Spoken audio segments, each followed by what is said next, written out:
नमस्कार प्यारे विद्यार्थियों, किसान स्कूल ऑफ एग्रीकल्चर के ऑनलाइन प्लेटफॉर्म में आप सभी का मैं के.आर. जाखड़ हार्दिक अभिनंदन करता हूं। दोस्तों, आप यदि रीजनिंग का पूरा सिलेबस क्लियर करना चाहते हैं तो नीचे दिए गए डिस्क्रिप्शन में जो लिंक है उस पर क्लिक करें और चैनल को सब्सक्राइब करें और बेल आइकन दबाना ना भूलें। तो दोस्तों, उसी तड़कते भड़कते अंदाज में फिर आपके सामने लेकर प्रस्तुत हैं कैलेंडर पंचांग का भाग 3 और आज हमारा ये कैलेंडर का अंतिम चैप्टर रहने वाला है। दोस्तों, जैसा कि हमने कैलेंडर के पिछले 2 लेक्चर में हमने कैलेंडर की बेसिक चीज़ें, लीप वर्ष और साधारण वर्ष तथा वार ज्ञात करने से संबंधित जो भी क्वेश्चन थे वो सारे के सारे हमने कैलेंडर में वहाँ से क्लियर किए। आज कुछ छोटे छोटे क्वेश्चन हमारे सामने और रहने वाले हैं और लेकिन एग्ज़ाम की दृष्टि से वो क्वेश्चन बहुत ही इंपॉर्टेंट होते हैं, तो उनके बारे में हम यहाँ चर्चा करने वाले हैं। जैसे आपसे कह दिया जाए, डायरेक्ट क्वेश्चन की हम लोग बात करते हैं। आपसे कह दिया जाए यदि 3 तारीख को मंगलवार दे दिया, आपको क्या दे दिया, 3 तारीख को मंगलवार, तो आपको बताना है 22 तारीख को कौन सा वार होगा। ये एक सिंपल सा क्वेश्चन आपके सामने पूछ लिया गया। यदि 3 तारीख को मंगलवार है, कोई भी महीना आपको दे दिया 3 तारीख को मंगलवार है, तो 22 तारीख को आपको बताना है। तो दोस्तों, हम क्या कर सकते हैं, 2 काम हमारे पास में है। पहला कार्य हम क्या कर सकते हैं, हमारा मानना ये है कि 3 तारीख को मंगलवार होगा तो आगे चलकर वही मंगलवार 10 तारीख को फिर से आएगा। क्यों? क्योंकि 7 दिन बाद में वार रिपीट होता है। 10 तारीख को जो वार आया है वही वार 17 तारीख को फिर से आएगा। 17 तारीख के बाद में फिर से वही वार 24 तारीख को आएगा, लेकिन जाना है कहाँ तक, 22 तारीख तक। तो 17 से 22 तक जाने के लिए कितने दिन और हमें चलना पड़ेगा, 5 दिन। और हम मंगलवार से 5 दिन आगे चले जाएंगे और मंगलवार से 5 दिन आगे जाएंगे तो दोस्तों हमें कौन सा वार मिलने वाला है, रविवार मिलने वाला। मंगलवार में 5 ऐड करोगे तो क्या मिलेगा, रविवार। अब दिमाग में सवाल उठता है, सर डायरेक्ट कैसे पता चले कि रविवार ही मिलने वाला है। तो दोस्तों, मंगलवार का कोड आप सब लोगों को याद होगा। मंगलवार का कोड कितना होता है, 3 होता है। 3 में 5 ऐड करो, कितना हुआ, 8। 8 में 7 का भाग लगाया, 7 से ऊपर नहीं जाना चाहिए, 7 का भाग लगाया, शेषफल कितना आया, 1। तो वो 1 आपको कौन से वार का कोड होता है, रविवार का। तो आपका आंसर क्या हो जाएगा, रविवार। एक तो यह कार्य है जो हम कर सकते हैं, लेकिन इस कार्य के अनुसार हमें नहीं करना है। हमें करना क्या है वो चीज़ देखिए। सबसे पहले 22 तारीख का वार दिया है और 3 का पूछा है, तो सबसे पहले बड़ी दिनांक में से छोटी दिनांक घटाएंगे। कितना आपके पास में यहाँ शेषफल बचा हुआ है, 19 शेषफल बचा है। कितना शेषफल बचा है, 19। इसको डिवाइड किससे करोगे, 7 से डिवाइड करोगे। 2 बार पूरा भाग गया और शेषफल आपके पास में कितना बचा, 5। ये शेषफल ही आपके लिए काम की चीज़ है। ये शेषफल जितना बचा है ये हमें डिसाइड करना है कि प्लस करना है या माइनस करना है। दोस्तों, प्लस कब करना है, आपको पता है पहले की दिनांक का दिया गया है, आगे की दिनांक का पूछा है, इसका मतलब हमें आगे जाना है और आगे जाना है तो हम क्या करेंगे, प्लस। और यदि बाद की दिनांक का देके पीछे की दिनांक का हमसे पूछा जाता तो हम क्या कर देते, माइनस। अभी हमें क्या करना है, 5 प्लस करना है और मंगलवार में 5 प्लस करने पर क्या मिल जाएगा, रविवार मिल जाएगा। यही क्वेश्चन यदि आपको पीछे की तरफ देके पूछता कि बड़ी दिनांक का दे दिया और छोटी दिनांक का यदि आपसे पूछ लिया जाता तो किस प्रकार से हमें वो क्वेश्चन सोल्व करना था, देखते हैं। काम वही करना है, केवल प्लस माइनस का ध्यान रखना है। आपको दे दिया यदि 27 तारीख को रविवार था और आपसे पूछ लिया 5 तारीख को कौन सा वार होगा। सिंपल सा क्वेश्चन, 27 को रविवार दे दिया और 5 तारीख को पूछ लिया। आप क्या करेंगे, 27 में से 5 माइनस करेंगे और 27 में से 5 माइनस करने पर कितना मिला, 22 मिला। 22 में भाग किसका लगा दो, 7 का। 7 से 3 बार कटा और शेषफल कितना बचा, 1। ये 1 हमारे लिए काम की चीज़ है। अब हमें डिसाइड करना है कि प्लस करेंगे या माइनस करें। तो दोस्तों, प्लस कब करते हैं, जब छोटी दिनांक का दिया जाए, बड़ी दिनांक का पूछ ले। और माइनस कब करते हैं, जब बड़ी का दिया जाए और हमें पीछे चलना हो, तो पीछे चलना हो तो माइनस करेंगे। और माइनस कितना करेंगे, 1। अब दिमाग में आता है सर 22 दिन माइनस करने थे, 1 ही क्यों किया, क्योंकि दोस्तों 3 क्या है आपके पास में, सप्ताह। और सप्ताह से सप्ताह वार वही रिपीट होता है, क्योंकि 27 से 1 सप्ताह पीछे आओगे फिर रविवार, 2 सप्ताह पीछे आओगे फिर रविवार, 3 सप्ताह पीछे आओगे फिर रविवार, रविवार, लेकिन 3 सप्ताह और 1 दिन पीछे आना, तो हम 3 सप्ताह छोड़ देंगे और 1 दिन पीछे आएंगे, और रविवार से 1 दिन पीछे आने पर क्या मिलता है दोस्तों, शनिवार मिलता है। तो आपका आंसर क्या हो जाएगा, शनिवार हो जाएगा। आंसर क्या हो जाएगा, शनिवार हो जाएगा। ठीक है दोस्तों, बात करते हैं आगे के क्वेश्चन की। इसी क्वेश्चन को थोड़ा सा बड़ा करके आपसे पूछ लिया जाता है, और बड़ा करके कैसे, जैसे आपको दे दिया जाए यदि 2 तारीख के 2 दिन बाद 2 तारीख के 2 दिन बाद सोमवार था, तो आपको बताना है 30 तारीख के 3 दिन पहले कौन सा वार होगा। तो दोस्तों ये क्वेश्चन इतना हार्ड है नहीं जितना हार्ड हमें दिखाई देता है। क्यों?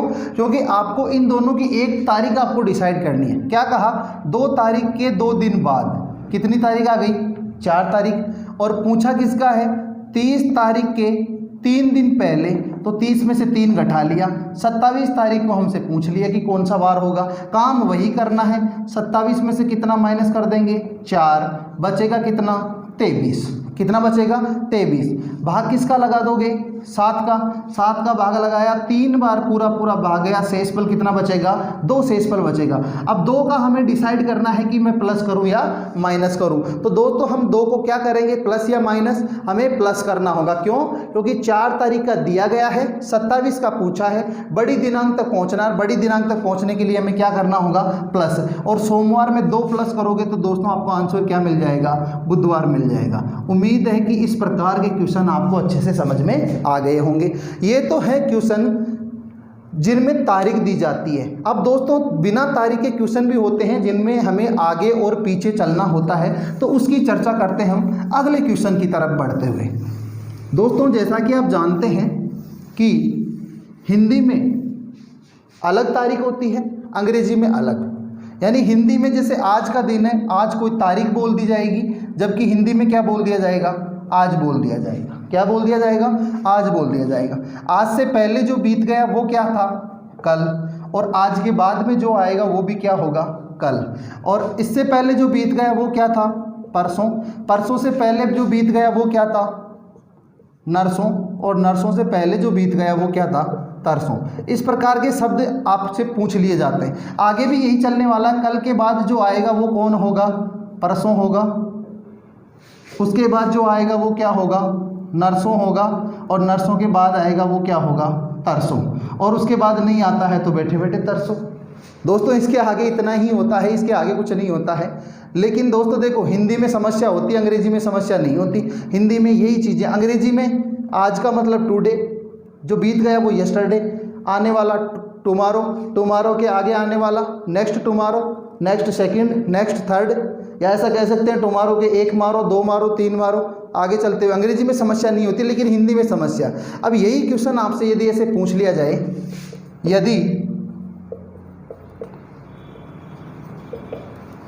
आज के 2 दिन पहले,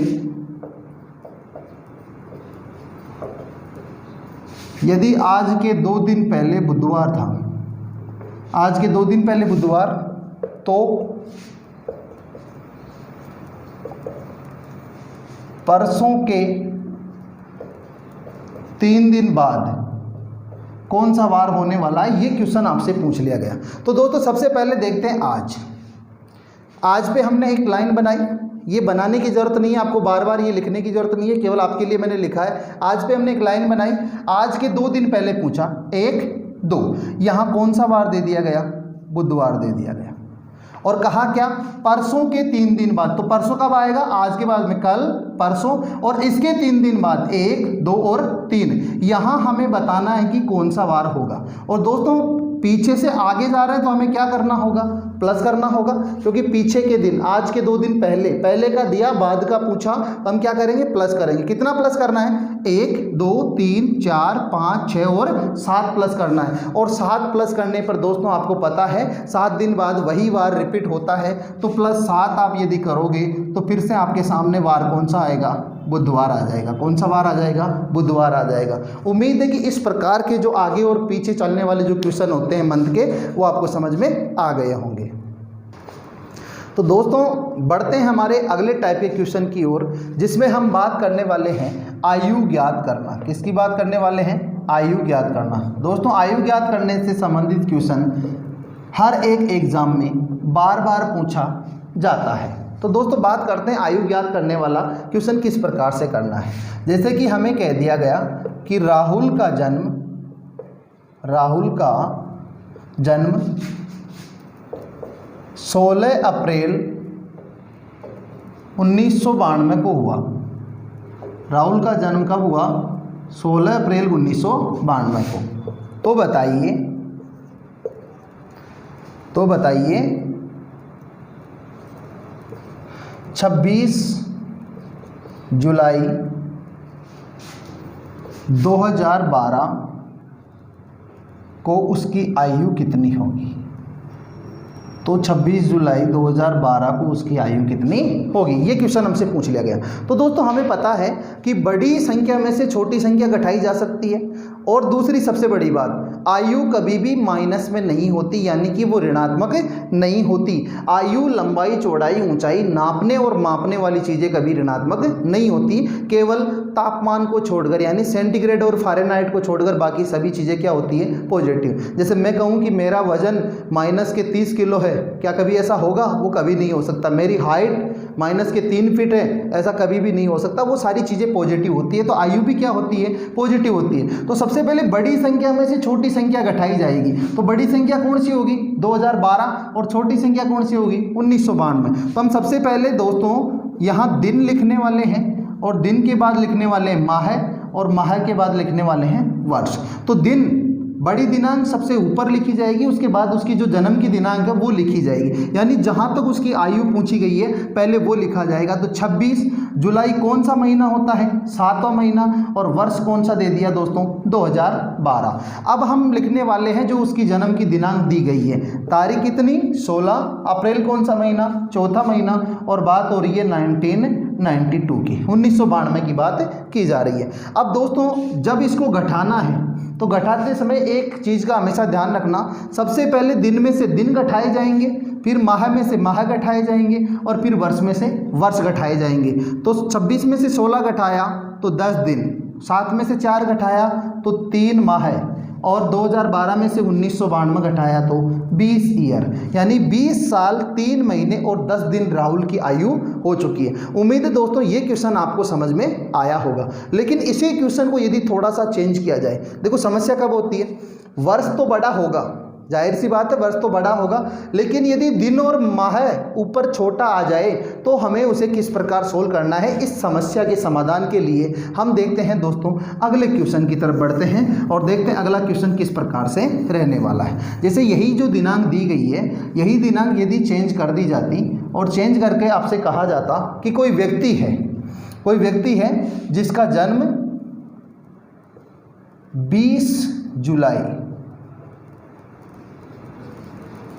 1996 को हुआ हो, और उसकी आयु आपको बतानी है 12 फरवरी 2017। 20 जुलाई 1996 को उसका जन्म हुआ, 12 फरवरी 2017 को उसकी आयु बतानी है। तो दोस्तों आपको पता है सबसे पहले डी यानी कि दिन, फिर मंथ, और फिर ईयर आपको लिखने हैं। तो हमने दिन सबसे पहले लिखा, जहाँ तक आयु पूछी गई है वो सबसे पहले लिखा जाएगा।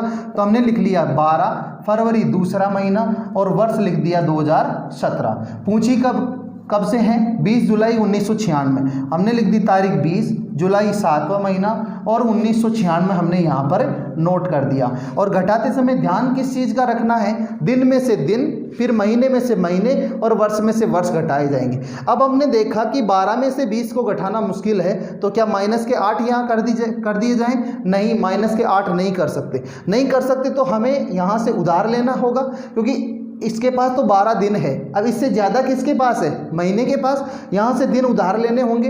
अब दिमाग में सवाल उठता है, सर कितने दिन उधार लें? जितने कम पड़ रहे हैं उतने नहीं, ये पूरा महीना यहाँ से उधार देगा। अब पूरा महीना उधार दे रहा तो हमारे दिमाग में एक और सवाल उठता है, और वो सवाल क्या उठता? महीना उधार देगा तो -1 यहाँ हो जाएगा कि सर यहाँ दूसरा महीना है, तो 28 दिन आएंगे, 29 आएंगे, 30 आएंगे या 31 आएंगे। यहाँ कोई भी महीना हो वो दिनों की संख्या डिसाइड नहीं करेगा। दिन हमेशा यहाँ कितने आने वाले हैं, 30 दिन आने वाले हैं। कितने दिन आने वाले हैं, 30 दिन। अब हम इसको घटा सकते हैं, 30 और 12 कितने होते हैं, 42, और 42 यानी 42 में से 20 आप लेस करोगे तो आपके पास में कितना आ जाएगा, 22 डेज यानी 22 दिन।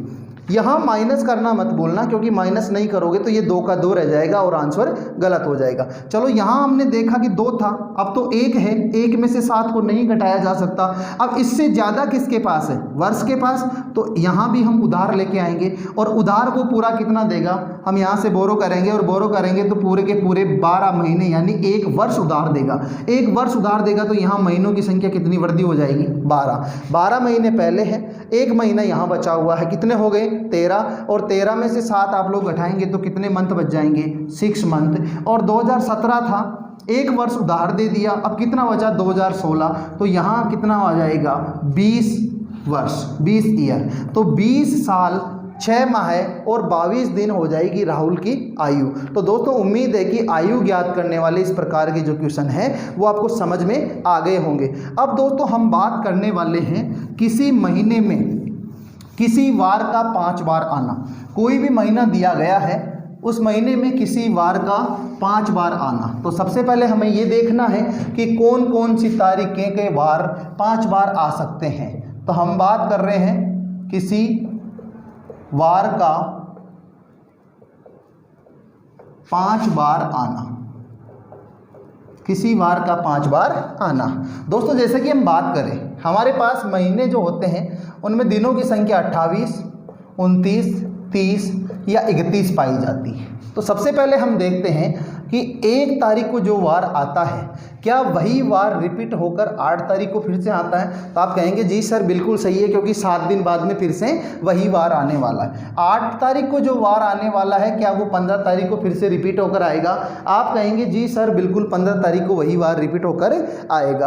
अब 15 तारीख को जो वार रिपीट होकर आएगा वही वार रिपीट होकर कब आने वाला है, 22 तारीख को, और 22 तारीख को जो वार आएगा वही वार रिपीट होकर कब आएगा, 29 तारीख को। तो क्या दोस्तों 1 तारीख को आने वाला जो वार है क्या वो 29 तारीख को 5वीं बार आएगा। आप कहेंगे जी सर बिल्कुल 1, 2, 3, 4 और 5वीं बार वो 29 तारीख को आएगा। अब इससे एक बात हमें समझ में आई कि सर यदि महीने में दिनों की संख्या 28 है तो कोई भी वार 5 बार नहीं आएगा। क्यों, क्योंकि 1 तारीख जो महीने की पहली तारीख होती है उसी को 5 बार आने के लिए कम से कम दिनों की संख्या कितनी रिक्वायर्ड होती है, 29 दिनों की संख्या की आवश्यकता होती है। बात करते हैं 2 तारीख। 2 तारीख को आने वाला वार 9 को रिपीट होगा, फिर 16 को रिपीट होगा, फिर 23 को रिपीट होगा और फिर 30 तारीख को। अब यदि बात कर ली जाए जैसे कोई 30 दिनों का कोई महीना है और 30 दिनों का महीना चलो हम ले लेते हैं, हमारे पास में महीना है जून, जिसमें दिनों की संख्या कितनी होती है, 30 दिन होते हैं। और आपसे क्वेश्चन पूछ लिया जाए कि जून माह में कितने वार 5 बार आ सकते हैं, जून माह में कितने वार 5 बार आ सकते हैं, तो आपका आंसर क्या होने वाला है, 2 वार। कैसे पता चला, क्योंकि 1 तारीख और 2 तारीख को जो वार आएगा वो 29 और 30 को रिपीट होकर 5वीं बार आ जाएगा। ये 3 आंसर देते तो 3 गलत होता। क्यों, क्योंकि यदि 3 तारीख यहाँ होगी तो 3 तारीख वाला जो वार होगा वो रिपीट होकर कब आएगा, 10, 17, 24 और 31।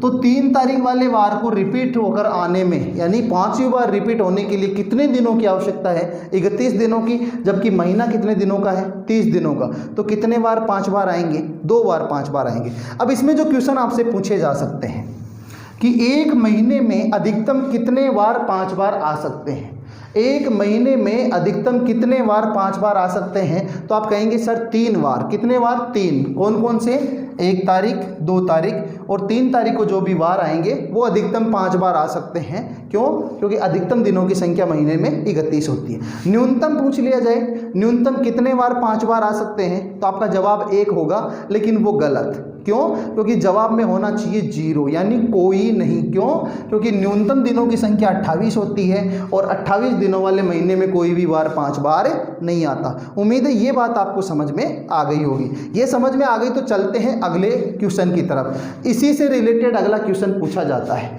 आपको एक क्वेश्चन दे दिया गया और क्वेश्चन दिया गया यदि जुलाई में 5 मंगलवार हैं, यदि जुलाई में 5 मंगलवार हैं तो 1 तारीख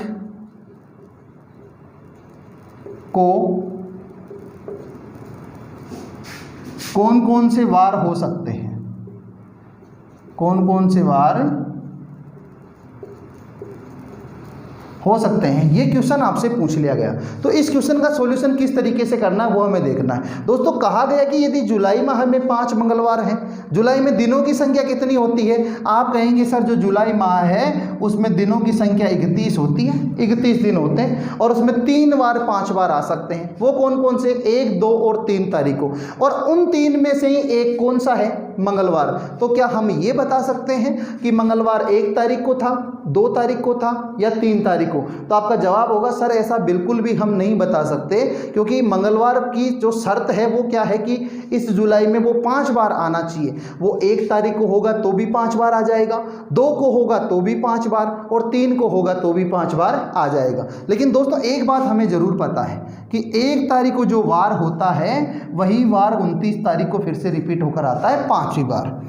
2 तारीख को जो वार होता है वही वार 30 तारीख को आता है और 3 तारीख को जो वार होता है वही वार 31 तारीख को फिर से रिपीट होकर आता है। अच्छा, क्वेश्चन ने कहा कि जुलाई में 5 मंगलवार होने चाहिए, तो हमने अज्यूम किया यानी मान लिया कि वह मंगलवार 1 तारीख को था।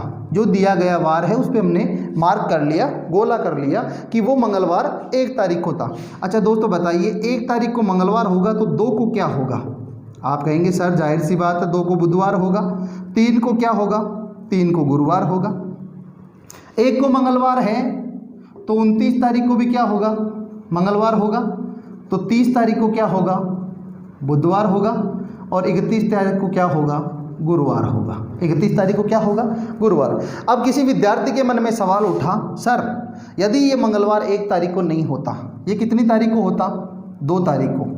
बिल्कुल ऐसा हो सकता है। क्यों? क्योंकि 2 तारीख को यदि मंगलवार आएगा तो भी वो जुलाई माह में कितनी बार आ जाएगा? 5 बार। अच्छा 2 को मंगलवार होगा तो 1 को क्या होगा? सोमवार होगा। 1 तारीख को क्या होगा? सोमवार और 3 तारीख को क्या होगा? बुधवार।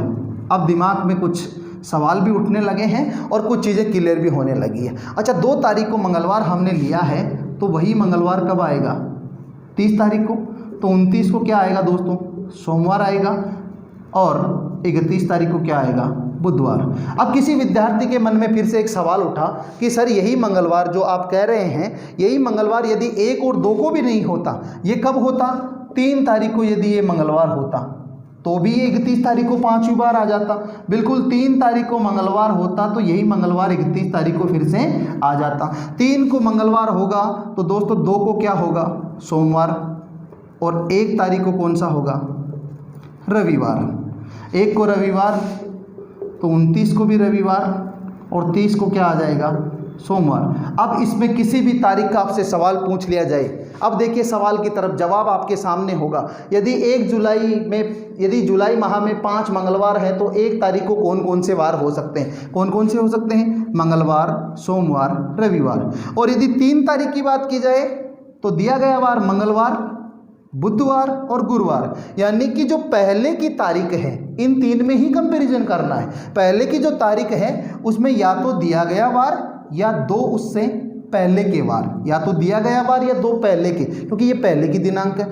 आगे की दिनांक पूछे तो या तो दिया गया वार या 2 उससे आगे के वार हो सकते हैं और इन्हीं के कंपैरिजन में ये तारीखें हो जाएगी। लेकिन दोस्तों ये रामायण, इतनी लंबी चौड़ी रामायण क्या हमें एग्जाम में बनाना चाहेंगे? नहीं बनाना चाहेंगे। ये केवल और केवल आपको समझाने की दृष्टि से थी। अब 30 दिनों का महीना है तो 1 और 2 का ही हमें बनाना है, 29 और 30 का बनाना है, क्योंकि 31 तारीख वाला वार 3 तारीख वाला वार रिपीट नहीं होगा, क्योंकि 31 तारीख हमारे पास नहीं होगी। 29 तारीख का महीना है तो केवल एक ही बार 5 बार आ सकता है। तो दोस्तों देखते हैं कि इस प्रकार का जो क्वेश्चन है उसको सिंपल तरीके से, चाहे वो 29 दिन का महीना हो, चाहे 30 का या 31 का, किस प्रकार से हम सोल्व कर सकते हैं। तो दोस्तों देखते हैं कि इस प्रकार के जो क्वेश्चन होते हैं उन्हें हमें किस प्रकार से आसानी से सोल्व करना है। आपको पता है दोस्तों कि एक जो वार होता है उसे 5 बार आने के लिए कम से कम जो दिनों की आवश्यकता होती है वो कितनी होती है, 29 दिनों की आवश्यकता होती है। कम से कम 29 दिन आपके पास में होने चाहिए, यदि नहीं होंगे तो कोई भी वार 5 बार नहीं आएगा। देखते हैं दोस्तों किस प्रकार से ऐसे जो क्वेश्चन होते हैं उनको हम आसानी से सॉल्व कर सकते हैं। एक टेबल हमने बनाई है, उस टेबल में हमने 1, 2 और 3 तारीख नोट कर ली, क्योंकि 3 ही तारीखें ऐसी है जिनके वार 5 बार आ सकते हैं। 1 तारीख को जो वार आता है वही वार 29 तारीख को फिर आता है, 2 तारीख को आने वाला 30 तारीख को, और 3 तारीख को आने वाला वार 31 तारीख को रिपीट होता है, ये हमने देख लिया। अब जो दिया गया वार है वो कौन सा है, जुलाई माह दिया गया है, और वार दिया गया है मंगलवार। जुलाई माह मंगलवार 5 बार दिया गया। कितनी बार, 5 बार। अब दोस्तों पता है जुलाई में कितने दिन होते हैं, जुलाई में दिनों की संख्या 31 होती है, तो 31 दिन होते हैं। हमने यही मंगलवार सबसे पहले मान लिया 1 तारीख को। 1 तारीख को मंगलवार होगा तो 2 तारीख को बुधवार होगा और 3 तारीख को गुरुवार होगा। यही वार यदि मंगलवार हमने माना होता 2 तारीख को, तो 1 तारीख को कौन सा वार होता, सोमवार। दिए गए वार पे हमने मार्क बना लिया है ताकि हमें पता रहे। और तो 3 तारीख को कौन सा वार होगा दोस्तों, 3 तारीख को वार होगा बुधवार। यही वार यदि 3 तारीख को हमने माना होता तो 2 तारीख को कौन सा वार होता दोस्तों, सोमवार। और 1 तारीख को, 2 तारीख को सोमवार और 1 तारीख को कौन सा वार होता, रविवार होता। ये तो हो गए हमारी टेबल का काम। अब टेबल कैसे काम में लेनी है वो चीज़ हमें देखनी है, और यहीं से आपके प्रायिकता के क्वेश्चन भी सॉल्व होंगे। प्रायिकता पूछी जाती है, कोई माह है, उस माह में किसी वार के 5 बार आने की क्या संभावना है। महीने का नाम दे दिया जाता है, जैसे पूछ लिया कि अक्टूबर माह में किसी वार के 5 बार आने की क्या संभावना है, उस क्वेश्चन पे भी हम चर्चा करेंगे। सबसे पहले हम बात करते हैं दोस्तों 28 दिनों वाला जो महीना होता है उसमें कोई वार 5 बार आता है क्या, नहीं, 0, यानी कोई भी वार 5 बार नहीं आता। 29 दिनों वाले महीने में कितने वार 5 बार आते हैं, 1 बार। 30 दिनों का जो महीना होता है उसमें कितने वार, 2 बार। और 31 दिनों का जो महीना होता है उसमें कितने बार 5 बार आते हैं, 3 बार 5 बार आते हैं। तो दोस्तों यही काम हमें करना है। कैसे करना है, यदि हमें हमारे पास में दिया गया है महीना जुलाई यानी 31 दिन, 31 दिनों का कोई महीना दिया गया है, तो हमें जो टेबल काम में लेनी है वो 3 गुणा 3, पूरी की पूरी टेबल काम में लेनी। 3 गुणा 3 का मतलब क्या है, 3 स्तंभ जो खड़े होते हैं वो स्तंभ होती है, और जो तिरछी होती है वो क्या होती है, यानी आड़ी जो होती है वो क्या होती है, पंक्तियां होती है। तो 3 स्तंभ और 3 पंक्ति, यानी 1 2 3 और 1 2 3, मतलब ये पूरा टेबल हमें काम में लेना है। यहाँ से कोई भी क्वेश्चन पूछे, 1 तारीख को पूछे, 2 को पूछे, 3 को पूछे, क्वेश्चन किस प्रकार से पूछ सकता है, यदि जुलाई माह में 5 बार मंगलवार आता है तो 1 तारीख को निम्न में से कौन सा वार नहीं हो सकता। नहीं हो सकता का मतलब मंगलवार, सोमवार, रविवार, और एक ऑप्शन दे दिया आपको गुरुवार, ऐसा आपको दे दिया, बुधवार दे दिया, तो एक जो इन 3 में से आएगा वो आंसर नहीं होगा, इनके अलावा जो होगा वो आंसर हो जाएगा। या फिर ऐसा पूछ ले कि कौन सा वार हो सकता है, तो 1 वार इनमें से होगा और 3 कोई ऑप्शन अलग आपको मिल जाएंगे, तो आपको वो जवाब देना होगा। अब 30 दिनों वाला जो महीना होता है उसमें 2 बार 5 बार आते हैं, तो हमें दोस्तों टेबल भी 2 गुणा 2 यानी 2 बाई 2 की टेबल काम में लेनी है। 2 पंक्तियां, 1 और 2, 2 पंक्तियां यानी यहाँ तक, ये यहाँ तक पंक्ति ऊपर तक काम में लेनी है, ये पंक्ति काम नहीं आएगी। 2 ही स्तंभ काम आएंगे, 1 और 2, तो 2 स्तंभ यहाँ तक। अब ये दोनों आके कहाँ मिल गए, यहाँ, यानी कि केवल यही हमें काम में लेना। अब क्वेश्चन पूछे 1 तारीख को कौन सा वार हो सकता है, तो या तो मंगलवार या सोमवार। कब, जब महीने में दिनों की संख्या 30 हो। दोस्तों 29 दिनों का कोई महीना है तो 1 बार 5 बार आता, तो टेबल भी 1 बाई 1 का काम में लेना है, यानी कि 1 पंक्ति और 1 ही स्तंभ। इसका मतलब क्या हुआ कि 29 दिनों का जो महीना होता है उसमें तो वार केवल 1 ही 5 बार आता है, और वो वार कौन सा होगा, जो 1 तारीख को होगा।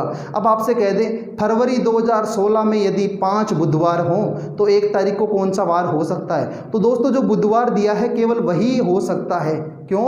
क्योंकि बुधवार 5 बार दिए गए फरवरी में, और फरवरी माह 29 दिनों का हुआ, क्योंकि वर्ष 2016 की बात है जो लीप वर्ष होता है। यदि लीप वर्ष है तो 29 दिन होंगे, और एक बार जो 5 बार दिया बुधवार, केवल वही 5 बार आ सकता है। क्यों? क्योंकि 29 दिनों के महीने में केवल एक ही बार 5 बार आता है। उम्मीद है दोस्तों ये क्वेश्चन आपको समझ में आ गए होंगे। अब यदि संभावना यानी प्रायिकता वाले क्वेश्चन आपसे पूछ लिए जाएं, प्रायिकता में क्वेश्चन आपसे पूछ लिए जाएं कि जनवरी माह में क्वेश्चन आपसे पूछ लिया, या 30 दिनों वाला महीना पूछ लिया, 31 दिनों वाला महीना पूछ लिया, 31 दिनों वाले माह में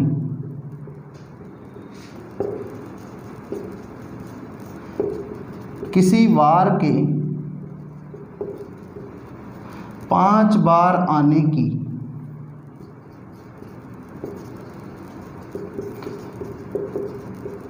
क्या संभावना है?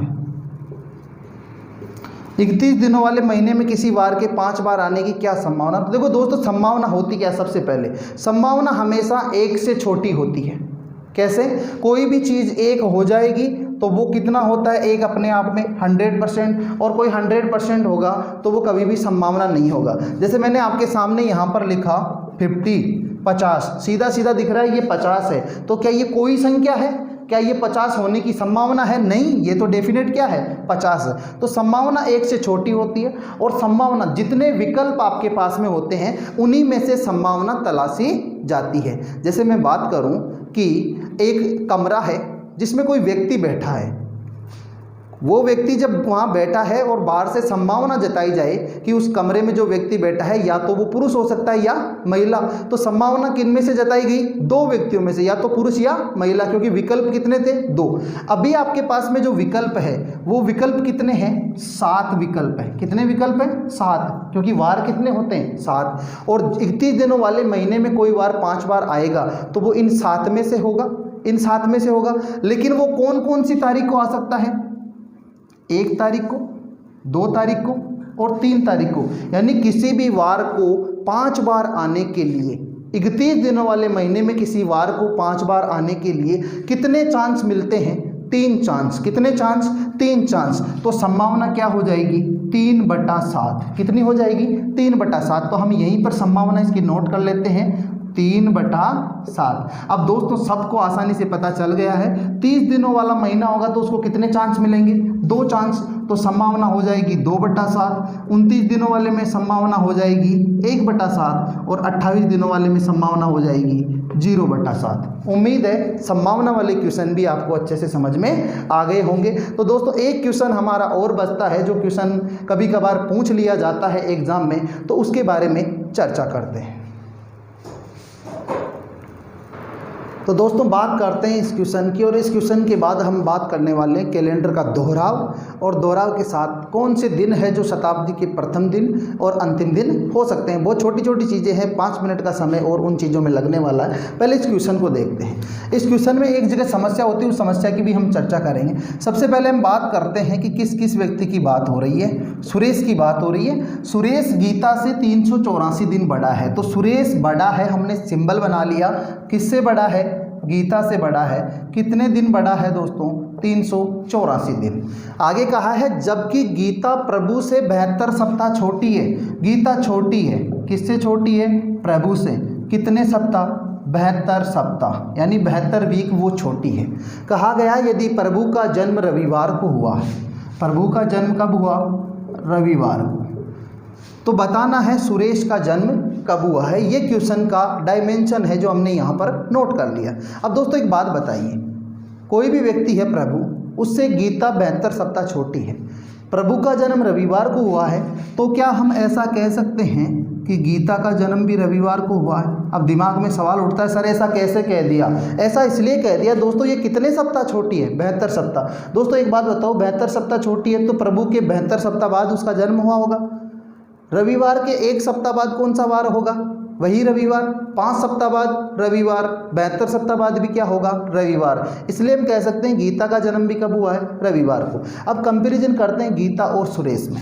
तो सबसे पहले जितने सप्ताह होते हैं उन सप्ताह को कैंसिल करना है, उसके बाद जो दिनों की संख्या बचेगी वो हमें देखना है कि प्लस करना है या माइनस करना है। तो 7 का हम इसमें भाग लगाते हैं, 5 बार 7 का भाग जाता है 35 और बचे 34, 4 बार फिर से भाग जाता है 28, दिनों की संख्या बची 6/7, 54 सही 6/7, यानी 54 तो क्या निकल के आ गए आपके पास में वीक, और 6 क्या है आपके पास में डेज है, यानी 54 वीक्स एंड 6 डेज आपके पास में। तो 54 सप्ताह से तो हमें कोई मतलब नहीं है, क्योंकि गीता का जन्म रविवार को हुआ और सुरेश का जन्म उसके 54 सप्ताह और 6 दिन पहले हुआ, क्योंकि सुरेश बड़ा है। और दोस्तों ध्यान रखना, जो बड़ा होता है इसका मतलब उसका जन्म पहले हुआ है, पहले हुआ तो हमें पीछे की ओर जाना है। तो गीता से यानी रविवार से कितना पीछे जाना है, 54 सप्ताह और 6 दिन। यदि 6 दिन नहीं है, केवल 54 सप्ताह पीछे जाना है तो रविवार का रविवार आएगा। उससे और कितना पीछे जाना है, 6 दिन पीछे जाना है, और रविवार से 6 दिन हम पीछे जाएंगे। दोस्तों एक काम और कर सकते हैं, 6 दिन पीछे जाओ चाहे 1 दिन आगे चले जाओ, बात तो वही आएगी, क्योंकि 6 और 1 मिलाकर कितना हो गया, 7 हो गया। रविवार से 6 दिन पीछे की ओर जाओगे तो भी क्या मिलेगा, सोमवार, और 1 दिन आगे चले जाओगे तो भी क्या मिलने वाला आपको, सोमवार। बस एक गलती जिसकी हम बात कर रहे थे वो गलती हम यहाँ करते हैं कि ये प्लस कर देते हैं। क्या कर देते हैं, 6 को प्लस कर देते हैं। प्लस नहीं करना है, क्योंकि सुरेश बड़ा है तो हम गीता में जो रविवार हमें मिला उसका जन्म, उसमें 6 प्लस कर देते हैं। वो प्लस आपको नहीं करना है। क्यों नहीं करना है, क्योंकि जो बड़ा होता है उसका जन्म पहले होता है, तभी वो बड़ा होता है। और पहले होता है तो कितना पहले, 54 सप्ताह और 6 दिन पहले। और 6 दिन पहले का मतलब है 6 दिन माइनस करना है। 6 दिन माइनस करो चाहे 1 दिन प्लस कर दो, बात वही होती है। अब बात करते हैं दोस्तों कैलेंडर के दोहराव की। ये क्वेश्चन आपका कंप्लीट हो चुका है। बात करते हैं कैलेंडर के दोहराव की। देखते हैं किस प्रकार से कैलेंडर का दोहराव होता है, किस प्रकार से कैलेंडर रिपीट होकर आता है, उसके बारे में चर्चा करते हैं। तो देखते हैं दोस्तों कैलेंडर की रिपीटेशन की। रिपीटेशन किस प्रकार से होता है दोस्तों, आपको पता है 4 वर्षों का एक समूह होता है, जिसमें 1 लीप वर्ष होता है और 3 क्या होते हैं, साधारण वर्ष। उनके बारे में हमें चर्चा करनी है। तो सबसे पहले हम बात करते हैं लीप वर्ष की। सबसे पहले लीप वर्ष की बात करते हैं। तो दोस्तों लीप वर्ष का जो कैलेंडर होता है वो 28 वर्षों बाद समान आता है। कितने वर्षों बाद समान आता है, 28 वर्षों बाद समान आता है। जैसे कि हम बात कर लेते हैं, एग्जाम्पल ले लेते हैं। जैसे हमने ले लिया यहाँ 2016, कौन सा एग्जाम्पल ले लिया, 2016। यदि 2016 के कैलेंडर की बात करें कि आगे कब वो रिपीट होकर आने वाला है, तो दोस्तों 28 इसमें ऐड हो जाएगा, और 28 ऐड होके वो कितना हो जाएगा, 2044। यानी लीप वर्ष जो 2016 है उसका कैलेंडर 2044 में ऐसा का ऐसा आने वाला, यानी 1 जनवरी से लेकर 31 दिसंबर तक सारे के सारे वार क्या रहने वाले, समान। अब दोस्तों बात करते हैं, लीप वर्ष हो गया, 4 वर्षों के जोड़े में से हमने 1 वर्ष ले लिया। अब बात करते हैं लीप वर्ष से अगला वर्ष।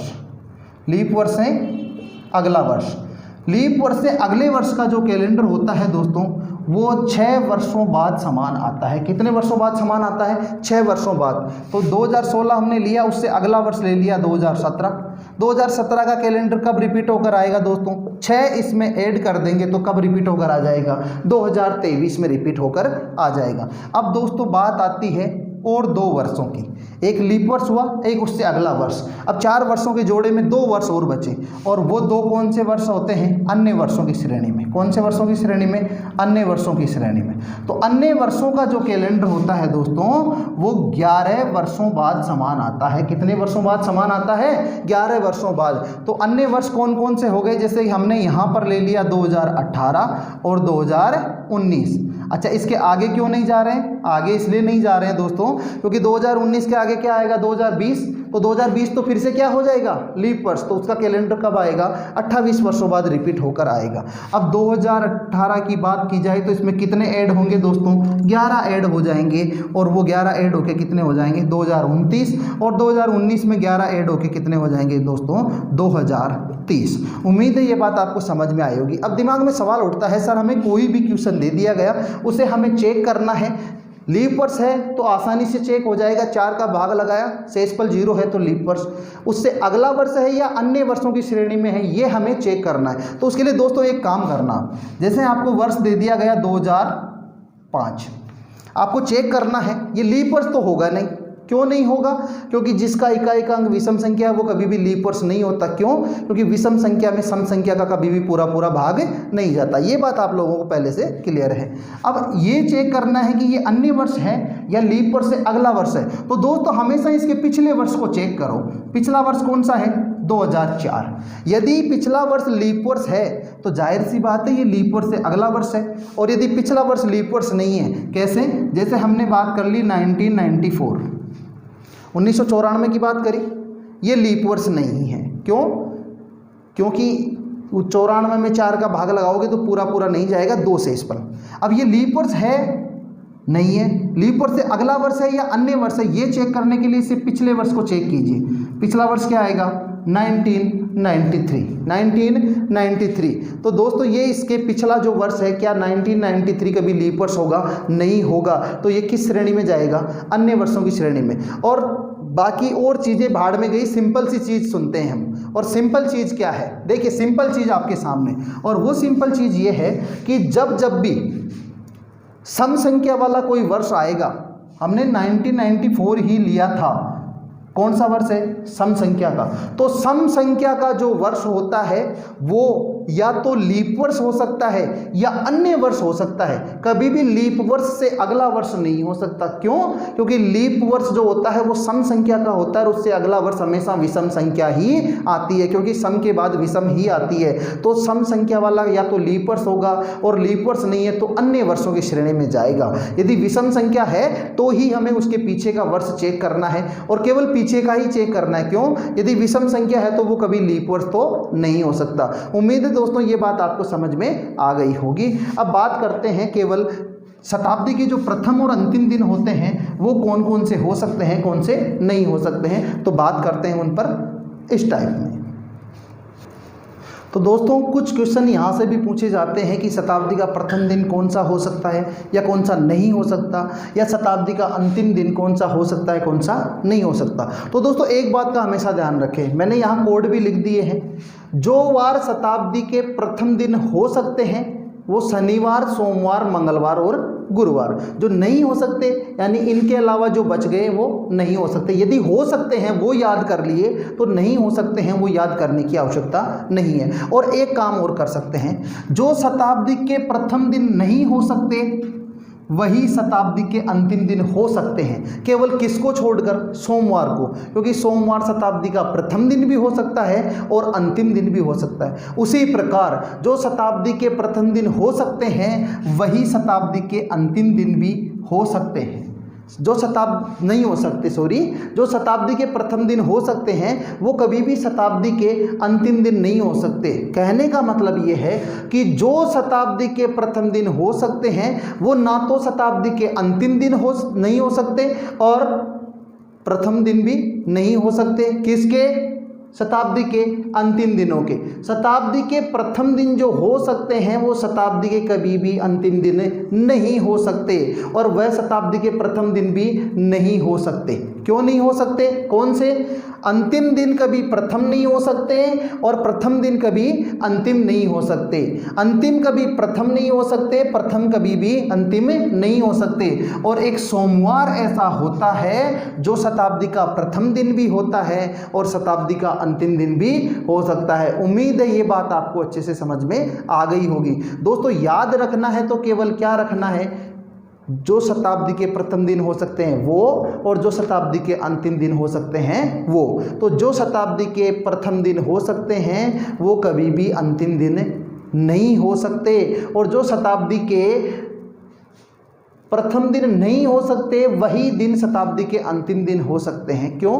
केवल सोमवार को छोड़ के। सोमवार दोनों में कॉमन रहेगा, बाकी सारी चीज़ें अलग अलग रहने वाली है। उम्मीद है दोस्तों ये बात आपको अच्छे से समझ में आ गई होगी। तो जिन दोस्तों ने अभी तक मेरा चैनल सब्सक्राइब नहीं किया है वो इस वीडियो के लिंक में जाएं डिस्क्रिप्शन में, और डिस्क्रिप्शन में KR जाकर सर यूट्यूब चैनल का जो लिंक मिलेगा उस चैनल को सब्सक्राइब करें और बेल आइकन दबाएँ। साथ ही साथ अधिक से अधिक अपने दोस्तों के साथ में शेयर करें। धन्यवाद, नमस्कार।